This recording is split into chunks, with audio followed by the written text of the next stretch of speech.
Good morning, everybody. It's Alexandra Guilamo with TaJu Educational Solutions. Today is August 18th, 2020, and this is this week's TaJu Times. So first, let me say, welcome back. So many educators, so many schools, leaders, dual language programs have gone back to school this week and welcomed their students in historical times in a way that nobody could have ever imagined. Congratulations on making it through this first day. I know it couldn't have been easy. Listen, I'm sure that many things went wrong. I'm sure that technology didn't work and people got the wrong time zone, or they got the wrong message, or they got the wrong link, or they couldn't get an app to work, or they sent you an email with the entire email in the subject line. I'm sure a million things went wrong. And I'm sure all those things may have been frustrating despite all these months of time spent planning the logistics, the schedule, the templates, the apps, the devices, etc., etc. But for the last few months, we as a nation have learned better. We've learned better, and yet for so many of our dual language, bilingual, and multilingual families, they came back to the same. They came back to the same because even though we were willing to learn, even though we were willing to discuss, even though we made commitments, when we were on our own, when we came back to the reality of school, it was hard. It was hard, and we didn't know how to act, maybe. Or maybe it was just too uncomfortable to act in a way that was different. But I want us to think about this.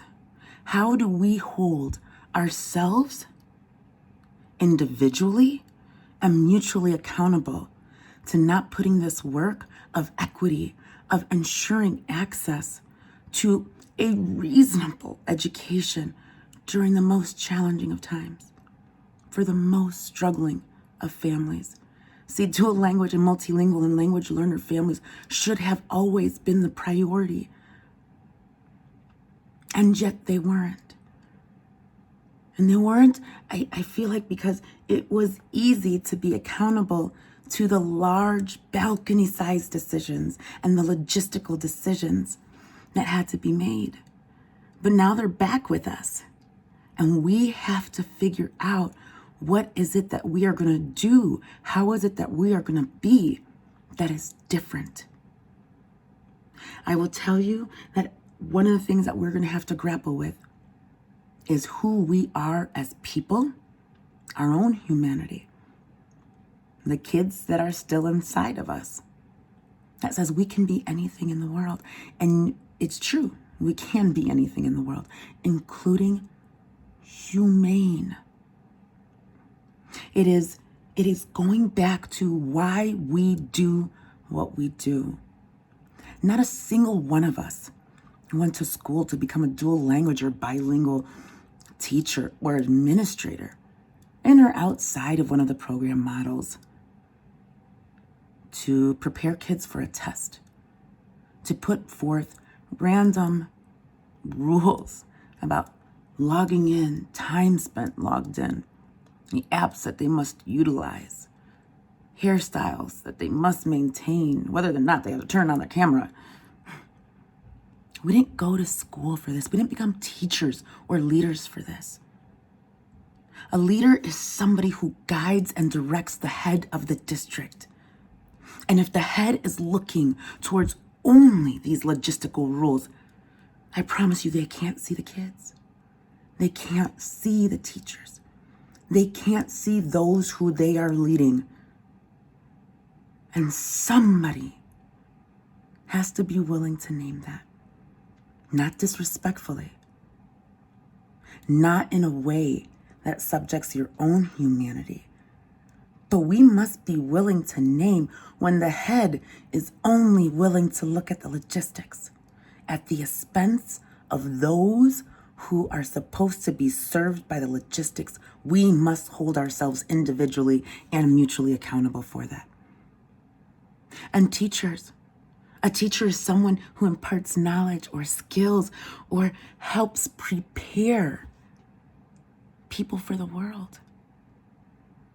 But you must prepare yourself for your students, and we haven't done that. And we must prepare our students for the world.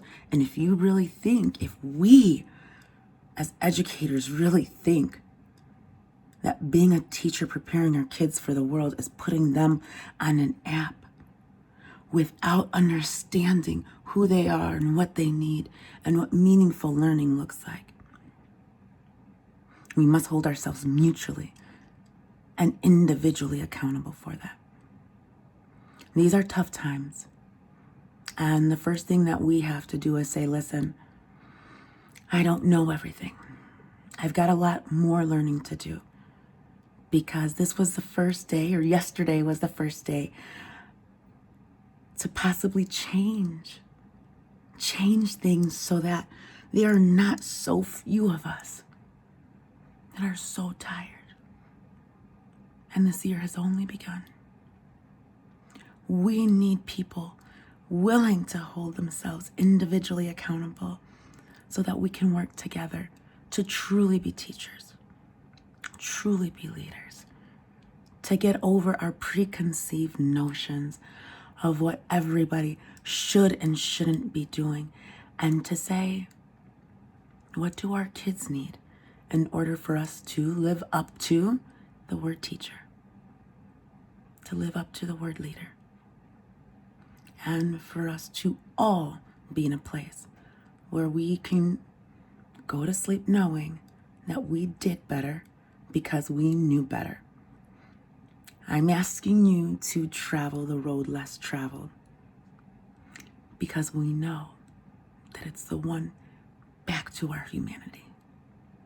I wish you all an absolutely phenomenal year. I know it's hard.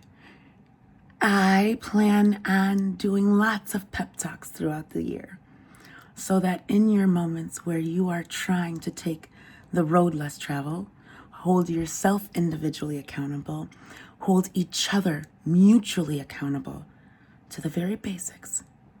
We are teachers. We are leaders. We are schools. Our purpose is our kids and our communities. That you have something to go back to remind you of that simple truth. Have a wonderful year. Be well. Be fearless. Be humane. Have a good week.